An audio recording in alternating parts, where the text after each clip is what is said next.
എല്ലാ ഷാജിയെ ഈ പെണ്ണാണേ ആണുങ്ങൾ എന്തിനാ പെണ്ണിന്റെ വീട്ടിൽ തന്നെ പോണേ? ഈ പെണ്ണിന് ആണിന്റെ വീട്ടിൽ തന്നെ വന്ന പോരെ? അതാണ് എനിക്കറിയില്ല ചെങ്ങായി. പുല്ലിനെ പിടിക്കണേ പുള്ളിയുടെ മടയിൽ പോയി പിടിക്കണം. വലൈക്കും സലാം. ഞായറാഴ്ചയായി. അല്ല നമ്മളെ ഈ അച്ചാശന്റെ വീട് എവിടെയാണ്? അല്ല എന്താ കാര്യായിട്ട്? വീടിനൊരു കുറ്റടിക്കാനാണ്. മൂപ്പര വീട് ഇവിടുന്നാണ് പോയിട്ട് സെക്കൻഡ് റോഡില് പോസ്റ്റിന്റെ അടുത്തല്ലേ? പോസ്റ്റിന്റെ അടുത്താണ് പോയിട്ട് മൂന്നാമത്തെ ഒരു ഓടിട്ട വീടുണ്ട്. രണ്ടാമത്തെ കട്ടിങ് രണ്ടാമത്തെ കട്ടിങ്ങിന്ന് പോയിട്ട് അവിടുന്നാണ് മൂന്നാമത്തെ വീട് ഓടിട്ട വീടാണ്.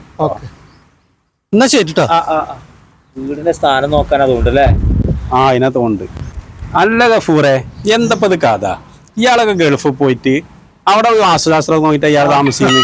അതെ, അതിപ്പോ എങ്ങനെയാ? ഇപ്പൊ നമ്മുടെ നാട്ടില് ഒരു പെരെടുക്കുമ്പോ കന്നിമൂലയില് വേസ്റ്റ് വെള്ളം ഒഴിവാക്കാൻ പറ്റൂല, കക്കൂസ് പറ്റൂല, അലക്കാൻ പറ്റൂല, അങ്ങനെയൊക്കെ നമ്മളെ നാട്ടിലത്തെ കോലം.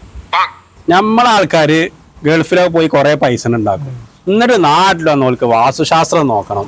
എന്തൊക്കെ അവസ്ഥ നമ്മളെ. അതിനിടെ പറഞ്ഞത് ദുബായിലൊക്കെ 10-50 നില ഉയരമുള്ള ബിൽഡിങ്ങിന്റെ മുകളിലായി കന്നിമൂലയുടെ കക്കൂസ് നോക്കി നിന്നാല് എങ്ങനെയാ ഓനൊക്കെ കാര്യം സാധിക്കുക? എന്നാ നമ്മളെ നാടൊക്കെ നേരാകുക? എവിടെ ശരിയാവാൻ?